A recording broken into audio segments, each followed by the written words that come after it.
This segment of Hak5 is brought to you by Domain.com. It should come as no surprise the timeliness of talking about human interface devices, manufacturing, all that fun stuff. We just went through that ourselves. And you guys just kind of started as a little small company now, huge customers. One of the concerns, and it was actually one of mine as well, putting this together, was where do you have it made? And we actually, it's way more expensive too, but we had ours made in the United States. We decided to manufacture it in Sweden because that's where our company started growing. Now we have our team in US. Most of our team. I'm actually here. I just moved to Palo Alto. Nice. So, welcome to the Bay Area. We decided also to put the manufacturing in Sweden because of the IPR But so issues. much goes to China. So Yeah. much from the, I mean, it's so cheap to manufacture in China. Why is it not just? So if you have robots that does it, it's cheaper to have it in Sweden. But then you have to invest in those robots because a robot can manufacture 10,000 of these per day. One robot, test, mold. Yeah, but what did it cost to build the robot? Yeah, but so yes, but so we see that as a long-term investment. Well, of course. And the way we have put up the production, there is no handling of the encryption keys. There is no secrets in our manufacturing facility. That's what people are concerned about. I mean, remember just it was years ago when the big story broke about those knockoff Cisco routers from China that had a little extra code in them. And that's not what you want when you're talking about an authentication product, is a little extra code put in there. No, so a major defense contractor just recently came to Yubico and said that they had got confirmed that they're buying another token from another large vendor. They got confirmed that they had copies of their secrets for these 50,000 people in their staff in China and in France. You know, it's... it was a concern to them. If you're a big defense contractor, if you're a big company, you don't want copies of secrets anywhere that is out of your control. I mean, we've already realized that now with the RSA breach, that RSA could not keep these secrets secure. So if you're an enterprise and really want to control your secrets, you should run your own servers. You shouldn't. Yeah, no, I totally believe you. Running your own servers is the way to go. And you guys make it easy, actually, because you support Radius, which is kind of an open standard for setting up authentication. How do people get the Radius server going from you guys, though? Yeah, we have a range of open source components, and to make it easier for our customers, we put them together in a virtual appliance. So we have a enterprise class open source software, actually all built on open source component like so Webmin. It's like a Red Hat with this and that built on top and stuff? No, yes, built on Webmin and MySQL and some... Sure, but you don't have to sit there setting up all of those dependencies. You just go and get a VMDK, fire it up in VMware. And we have customers who were up and running in 2 hours with it. Wow. And they have replaced our legacy authentication tokens with that solution. They just buy the key from us, and the software is open source.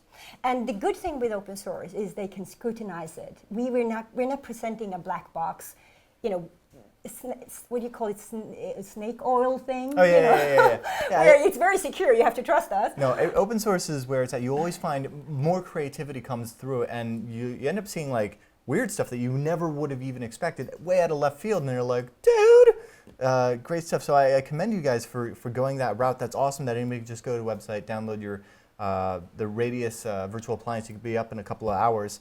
I do see some caveats here, and I think part of this is as computing matures and as like we realize like, oh wow, that old model of just having a username and a password is really pathetic. It's been a long time coming, but with all of the different avenues of two-factor authentication, I know that Gmail or Google is doing it for all of their Google applications. I use a smartphone app to get a 6-digit key that I have to type in when I get on my Gmail. There's a lot of complexity to it. Like, do I trust that smartphone app? What if my phone gets rooted? I think having a smartphone app is better than username and password. But it could also be worse because it's not super secure, and it could give a false sense of security, because if it's hacked, you don't know if it's hacked. It's not like a token. That's what I'm saying. We're kind of at a very interesting point in like a fundamental thing that's been a mainstay of computing, and that is authentication. And we're at a part here where, you know, RSA and so many other vendors, you guys come in and people are like, and Gmail or Google, like, you know, being a proponent of this, and so many people are realizing like, oh yeah, maybe we shouldn't just, you know, take security for granted as like so many Hollywood, you know, celebrities are finding out in the big media. I don't know why they latch onto that stuff and not the actual real interesting stuff. But anyway, point being, this is kind of like a time where like the birth of all of these different forms of authentication is really important that they're done right, so that we're not left with, like you said, a false sense of security, and then 10 years down the road we take for granted some, you know, USB key that we plug in to log in, or some, you know, RFID based system, or whatever it may be. Yeah, I think it's really important to look at the total chain, the whole life cycle. So if you're really concerned, you should see, you know, where, you know, the process of how the secrets are created, and where they're created, and where they're stored, and how they're secured. And having a hardware is always more secure than a software app. It's so much more complex, though, It than is just more, a username and a password. So my vision is that these open identity initiatives really take off, like SAML and OpenID, because that will enable one key, all internet. And then the complexity is lower, because then you'll have, you know, the key to your bike, to your house, and to your internet. Yes, I love that. Although the difference here is, if I steal the key to your bike, I now have access to your bike. But if I steal your YubiKey, I don't have access to your internet. We combine it all. I always recommend all customers to combine it with a PIN or a password, but that doesn't have to be very complex. It could be a 4-digit PIN, just like an ATM. Sure, you know, but it's that much more. It's not just like, oh, I got your hash and then I reversed it and now I've got your password. It's, you know, I love that you guys bring something that makes it really easy for people to add some layers of security, and I think that any layer of security that you can add reasonably should be implemented. What about though, I see some caveats here where I want to log into XYZ web application through my smartphone. My smartphone doesn't have a USB port except a keyboard to type something in. So we are working on solutions on that I'd be happy for, you know, to tell you in the next podcast. Okay. That'd be exciting.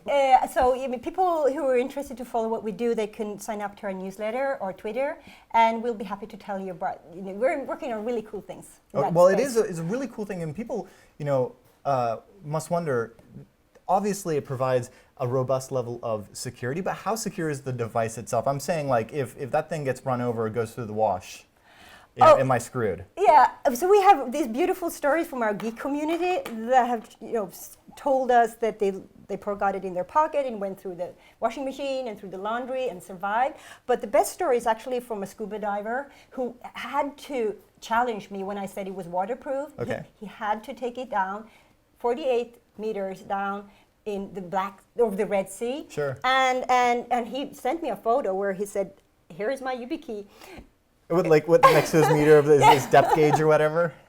That's so cool. And he came up and said, yes, it worked. And we also had another, it was a developer at the university who said, I realized my YubiKey was gone when my wife told me that our dog ate it. Along with my homework. Oh, wait, the dog ate it, like they retrieved it? Yeah, and luckily both the dog and the YubiKey survived. Good. And the YubiKey worked.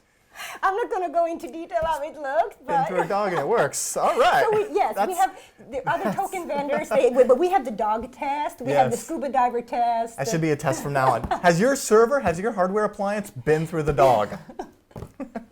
Stina, it's a pleasure talking with you. I thank you so much for coming out to the studio. It's great that you're Bay Area. Yeah, I just want to mention one thing. We have an offer for your community today. Well, that's the thing, is they can go out right now and check out the virtual appliance and get started, go with the last pass or the key you pass. can go on to the store.yubico.com, and we will provide all your listeners a coupon code.